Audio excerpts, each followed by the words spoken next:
Bonjour, je m'appelle Gérard, je suis professeur de karaté sur internet et aujourd'hui je vais vous proposer un cours sur le coup de poing en karaté.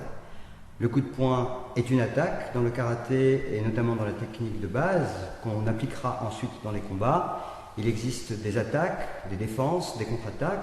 Le coup de poing est, qu'on va voir aujourd'hui, le coup de poing direct, est le premier coup de poing qu'on peut enseigner ou qu'on peut pratiquer en karaté parce qu'il est relativement simple, il va permettre ensuite d'être pratiqué sur un certain nombre de déplacements différents en fonction des réactions ou de la situation géographique d'un adversaire par rapport à soi. Alors, on va d'abord regarder comment se fait le coup de poing. Je vous demande simplement de regarder et d'observer globalement.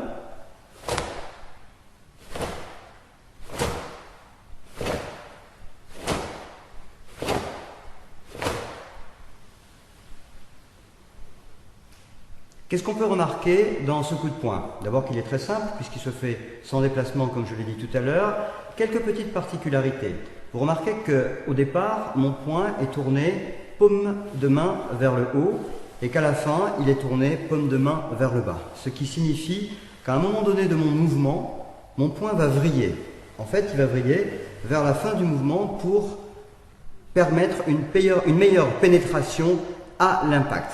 Mais vous remarquez aussi que l'autre bras revient simultanément pendant que ce point-là frappe, et pour l'autre bras, le point tourne au départ. Donc la vrille de celui qui attaque se fait à la fin, la vrille de celui qui revient se fait au début. Maintenant, en considérant ces quelques particularités, je vous demande de vous mettre, si vous le voulez bien, en miroir avec moi, c'est-à-dire que comme j'ai mon poing gauche devant, je vous demande de mettre votre poing droit devant et d'exécuter le mouvement en même temps que moi. Je vais le faire doucement.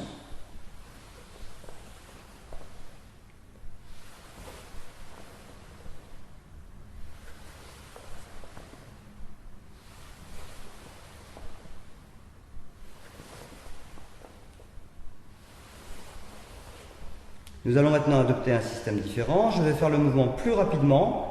Et ensuite, je vais vous attendre pendant que vous le faites après moi. Donc, on est légèrement décalé.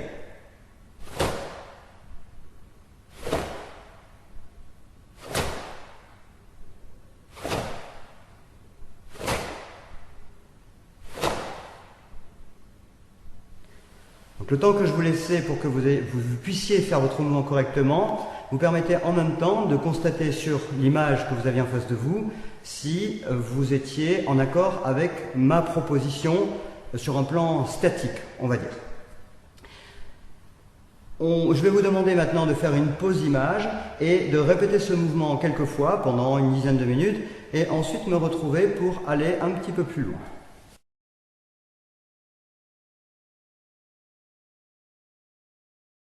Bien.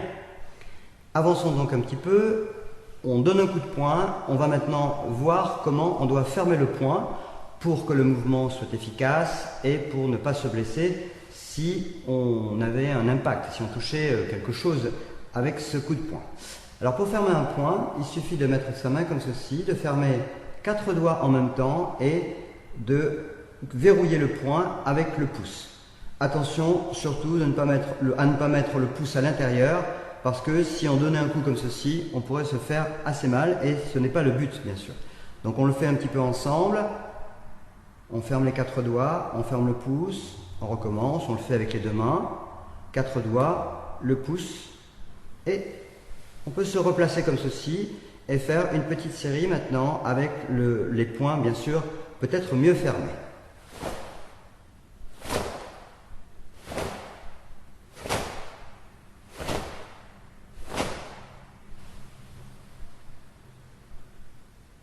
Alors, on s'est occupé des poings. Maintenant, les poings seuls ne participent pas au mouvement. Il y a pas mal d'autres éléments qui participent au mouvement. On va donc regarder ce que font les poignets, ou plutôt comment ils sont placés. Lorsqu'on donne un coup de poing, le poignet doit être droit, c'est-à-dire que les métacarpes doivent être dans le prolongement des os de l'avant-bras. Pour une raison bien simple, si on donnait un coup de poing comme ceci, on pourrait se faire mal au poignet. Si on donne un coup de poing comme ceci, on pourrait aussi se faire mal au poignet. Donc pour cette raison, le poing est positionné de cette façon, en ce qui concerne la vue de profil. Il existe des styles dans lesquels le poing peut être positionné comme ça sans danger, mais pour d'autres raisons que nous n'allons pas expliquer pour l'instant, ce serait un petit peu trop long, on aura peut-être l'occasion d'y revenir plus tard. Maintenant, lorsque vous regardez le poing de face, vous voyez que, de nouveau, mon poignet n'est pas cassé dans ce sens. Il n'est pas cassé dans ce sens parce qu'un impact ici ou ici serait de nouveau dangereux. Les métacarpes sont de nouveau dans le prolongement des os de l'avant-bras. Et si vous regardez bien, la partie qui porte lorsque je frappe, c'est cette partie-là et pas celle-ci. Cette partie-là, la tête des deux premiers métacarpiens, plus les phalanges ici, cette partie-là s'appelle en japonais les kento, et c'est ce qui porte au moment où on donne un coup de poing. Donc je refais ce coup de poing plusieurs fois.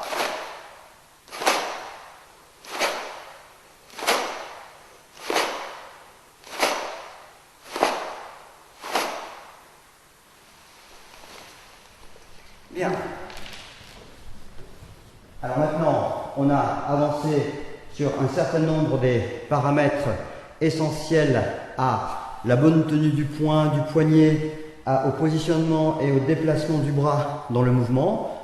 On va travailler maintenant sur ce qui se passe en amont de tous ces paramètres. Ce qui se passe en amont, c'est simplement comprendre que lorsqu'on donne un coup de poing en karaté, ou un coup de pied, ou une défense de base avec un bras par exemple, le mouvement ne vient pas du poing, il ne vient pas du bras, il ne vient pas de la jambe, il est toujours originaire du bassin, du ventre, des hanches, c'est-à-dire du centre du corps.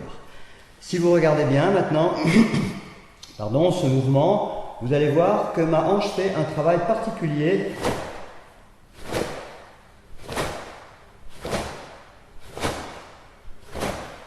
Et donc vous voyez que lorsque la hanche démarre, le poing n'a pas encore tout à fait démarré, il y a une fraction, une infime fraction de seconde d'écart entre le mouvement de la hanche et du poing, c'est quasiment simultané, mais dans mon esprit, ce n'est pas mon poing qui part, c'est ma hanche qui lance mon poing. Donc mon poing est passif et il est lancé par ma hanche. Pour ce faire, il va falloir que j'aie une très bonne assise, c'est-à-dire que si j'ai de mauvais appuis au sol, ça ne pourra pas fonctionner.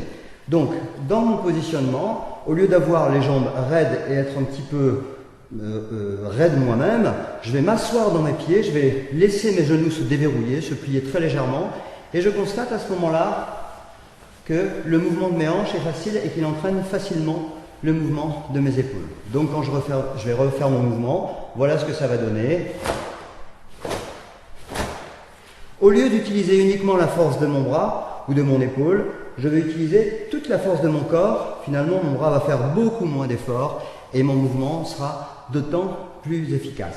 Alors pour arriver à faire ça, on va d'abord voir un petit peu comment les hanches vont tourner. Il suffit pour vous de faire comme moi, mettre les mains sur les hanches et tourner les hanches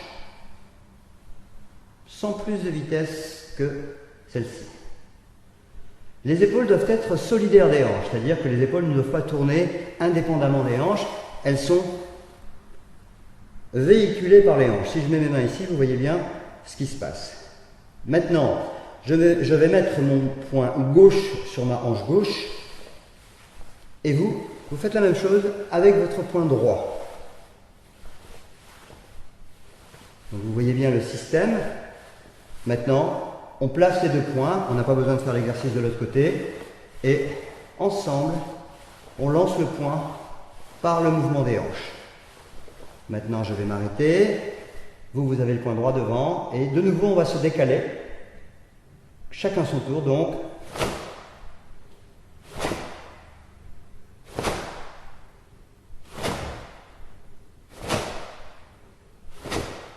Donc l'avantage de ce système, bien sûr, on l'a compris, c'est que dans un mouvement précis, avec un poing, avec un doigt, avec un pied, avec n'importe quel élément du corps, ce mouvement-là va impliquer tout le reste du corps. C'est-à-dire que tout le corps va être impliqué dans un mouvement et l'esprit aussi. Finalement, un coup de poing n'est pas un coup de poing, c'est un coup de corps finalement et un coup d'esprit.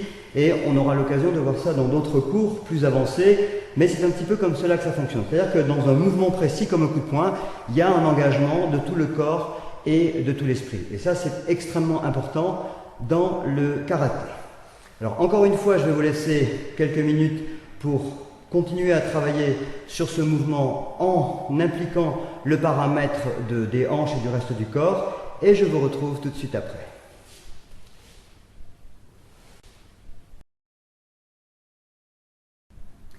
Bien, on a bien avancé sur ce mouvement maintenant. On va voir comment on peut matérialiser le mouvement, puisque pour l'instant on ne l'a fait que dans le vide. Maintenant on va le faire sur une cible, et ça va permettre de travailler la précision et en même temps d'avoir un aperçu de son éventuelle efficacité. Donc il faut bien faire attention de fermer le poing, bien sûr, lorsqu'on travaille sur une cible réelle. Alors pour ce faire, je vais demander l'aide de Jean-Claude. Je vais donc prendre ma position de la même façon qu'on l'a travaillé tout à l'heure, par rapport à la cible, et je vais donner mon mouvement directement sur la cible.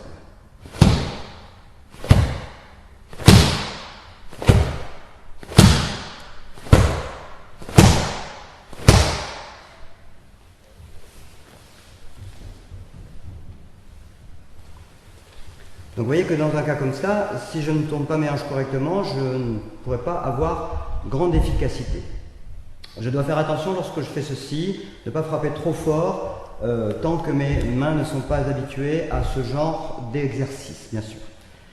Vous avez remarqué un certain nombre de choses aussi, j'en suis sûr, mais je vais quand même les préciser. Lorsque je donne un coup de poing, je le fais en face de moi. Si vous regardez bien mon poing, il est au niveau de mon plexus solaire, ce qui est la hauteur si vous voulez, et en même temps il est au milieu de mon corps, en référence à ma colonne vertébrale. Donc le mouvement doit toujours être précis et être situé précisément. Dans certains cas, il sera donc au niveau du plexus solaire, dans d'autres cas, il sera au niveau du visage, dans d'autres cas, il sera au niveau du bas-ventre, toujours en référence à mon propre corps. C'est-à-dire que je ne vais pas donner un coup de poing au visage en fonction de quelqu'un qui serait plus grand que moi ou qui serait plus petit que moi, mais simplement en fonction de moi-même si je frappe dans le vide naturellement. Ensuite, il y a une question de hauteur. Le centrage, la hauteur, on les a vus finalement tous les deux, et ça c'est la précision en karaté. Lorsqu'ensuite on fera des katas, des enchaînements, on verra que ces paramètres ont une certaine importance. Donc maintenant, avec moi, on va refaire quelques mouvements en décalé, et vous allez suivre ce que je fais également au niveau des niveaux et du centrage.